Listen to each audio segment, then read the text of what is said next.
Salut, je voudrais dire à certaines personnes d'arrêter de comparer les transitions en Guinée et celles du Mali, Burkina, Niger.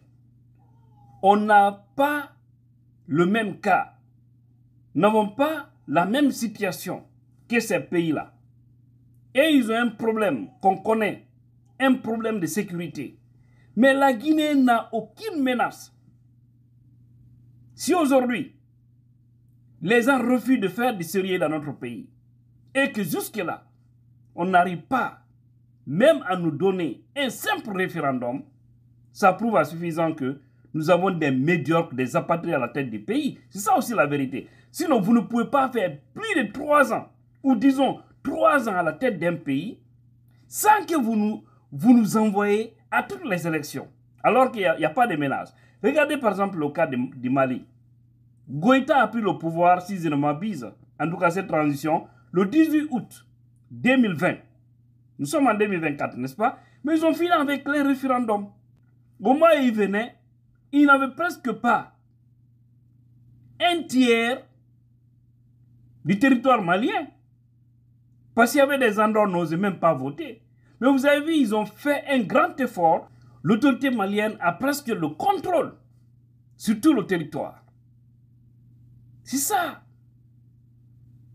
Et pour vous dire que ils ne sont pas les mêmes, là-bas ils sont légitimes. Au Mali, Burkina, Niger, ils sont légitimes, même s'ils ne sont pas légaux. Mais contrairement à la Guinée, les putschistes de la Guinée ne sont plus légitimes. Parce qu'ils n'ont pas le soutien des Guinéens. Il n'y a que des vendus, des opportunistes, qui les soutiennent à cause de l'argent. C'est ça aussi la vérité. Regardez, ils ont organisé les référendums. Parce qu'ils se sont attaqués d'abord à l'insécurité. Ça aboutit. Après, maintenant, ils ont dit allons-y au référendum. Ils ont organisé ça depuis le 18 juin 2023. C'est fini. Ça, c'est derrière eux. Hein? Et je crois bien, au mois de mars 2025, ils vont organiser l'élection, toutes les élections, je pense bien. Parce que c'était prévu pour 2024, là. C'est-à-dire, mois de mars 2024. Mars ou mai, je crois, en tout cas, quelque chose comme ça. Et vous avez vu, ce qui a fait que le Premier ministre a démissionné, parce qu'il n'était pas partant pour le report et tout ce dont il soupçonne aux putschistes, Goïta. Et eux là-bas, ils ont leur famille au Mali. Tous ces hauts cadres-là, les ministres et autres, là, ils ont leur famille. Mais nous, en Guinée, tellement qu'ils sont malhonnêtes, beaucoup d'entre eux, ce n'est pas tout le monde, ils font voyager leur famille en Europe et en Amérique, et puis ces gens-là demandent de l'asile. On va décortiquer tout ça, nous allons les mettre au soleil ici. Voilà, on est des binationaux. Donc, nous allons jouer un rôle, parce qu'on va empêcher. En tout cas, si on est informé, on a tous les éléments de ces différentes familles ici, vous qui faites du mal en Guinée, là, nous allons signaler à l'immigration. Parce que ce n'est pas juste au fait. Vous bloquez le pays, alors que les Américains devraient chercher même, rêver avoir le passeport guinéen, tellement que Dieu nous a tout donné. Mais non, vous refusez. Vous n'êtes là que pour des intérêts. Un simple référendum, depuis le 5 septembre 2021 jusqu'à maintenant, à la fin de l'année 2023, impossible même de nous trouver le fichier. Le Mali s'est servi du fichier électoral qui était là. Ils ont toiletté, ils ont continué. Mais nous, on nous parle de refondation, on nous parle de ceci, avec Kamre Mayakouma. Vous n'êtes pas sérieux en Guinée. Vous faites la honte de notre pays. Sinon, on n'a pas de menace. Le pays est tranquille. En Guinée, tu peux circuler partout. Au Mali, à un moment donné, tu ne pouvais pas aller dans certaines zones. Parce que c'est contrôlé par d'autres catégories de Maliens. Et il paraîtrait qu'ils étaient soutenus par la France. Parce que depuis le départ de la France, ils ont pu quand même contrôler beaucoup de choses sur le territoire malien. Ça veut dire que eux, même si ça prenait 5 ans avant vraiment de sortir dans la transition, c'était compréhensible. Mais en Guinée, même 2 ans, 3 ans, ce n'est pas compréhensible. Parce qu'il n'y a rien, tout va bien au fait.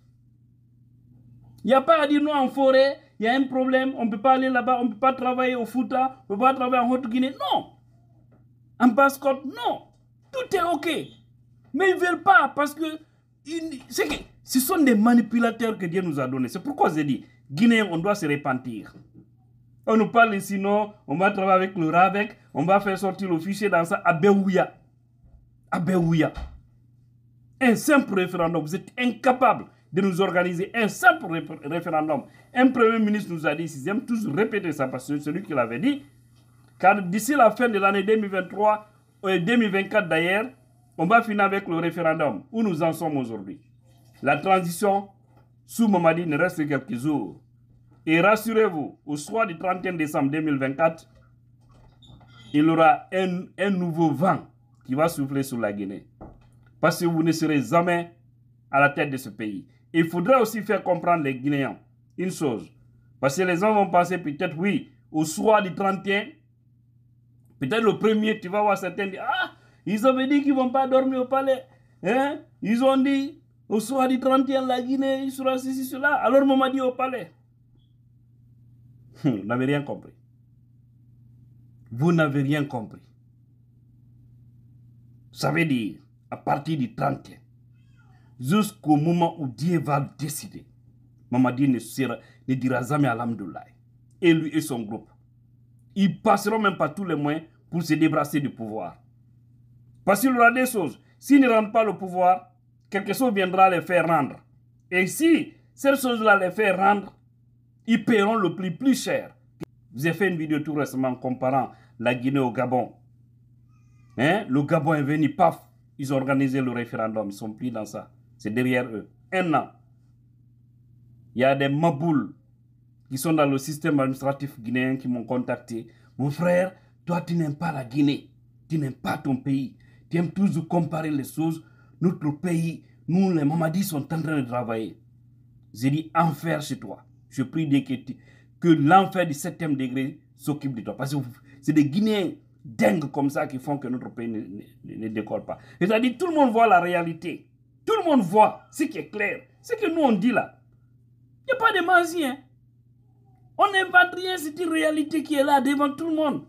Peut-être qu'il y a des gens qui n'osent pas dire. Mais nous, Dieu nous a donné ce courage-là. Et puis je vois certains vendus qui disent que nous, on n'aime pas la Guinée parce qu'on dénonce ce qui est mauvais. Maintenant, eux, ils préfèrent que nous condamnions dans la démagogie. Je vous ai dit, avec notre génération, ça ne marchera plus jamais. C'est ça.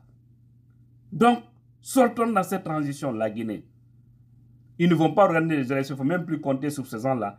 Essayons de voir sur quelles sont les voies et moyens que nous allons essayer de mettre en place pour finir avec cette transition, avec des nouveaux décidents.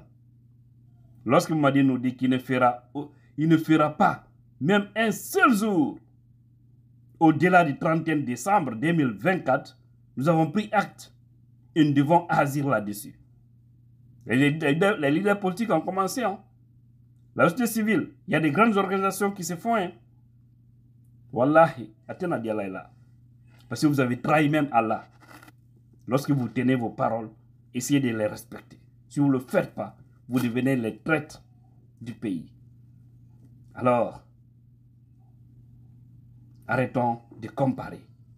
Parce que je vois des gens dire, non, le Mali est comme ça. Le Mali, on n'est pas dans la même situation là. Et puis imaginez, le Premier ministre qui vient d'être nommé, il a libéré tous les détenus politiques. Les anciens qui étaient arrêtés là, il les a libérés. Maintenant, il commence à parler des élections. Comment est-ce qu'ils pourront finir avec la transition maintenant? Parce que la sécurité qui les préoccupait, aujourd'hui, ils ont fait un grand pas là-dedans. Hein? Mais nous, on continue à condamner des hommes politiques. Beaucoup de cadres sont en prison parce qu'ils ne veulent pas les laisser, ceux du RPZ. Pourtant, ce que les Mamadi font, c'est 1000 fois plus mauvais que ce que l'ancien régime a eu à faire. C'est clair, hein? En 3 ans seulement, regardez les dégâts que les gens l'ont fait. C'est incroyable. C'est vraiment incroyable, sœur Guinée. Donc, c'est ça. On n'a pas de responsables qui ont le respect de la parole donnée. Et c'est très grave dans un pays. Que Dieu bénisse la Guinée, tous les Guinéens conscients. Merci le Mali pour le travail. Même si tout aussi n'est pas rose là-bas, on le sait. Mais, par comparaison, nous savons que vous êtes en avance.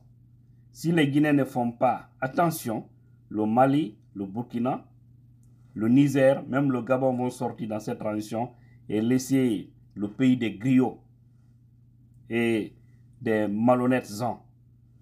Quand ils disent ça, ils vont non, il a insulté l'homme. Quelqu'un qui est malhonnête, c'est quelqu'un qui n'est pas honnête.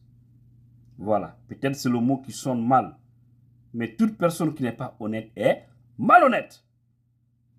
Parce que quand je dis, les gens là, ils ne sont pas honnêtes, c'est pas dur. Hein. Mais quand je dis, les gens là sont malhonnêtes, ça dérange. Alors que ce sont les synonymes. Hein. C'est la même chose, ça veut dire la même chose. Il ne faudrait pas venir gueuler après hein, dans mon inbox. Que Dieu bénisse la Guinée encore une fois, et tous les Guinéens conscients. Votre bien-aimé Tignan la puissance.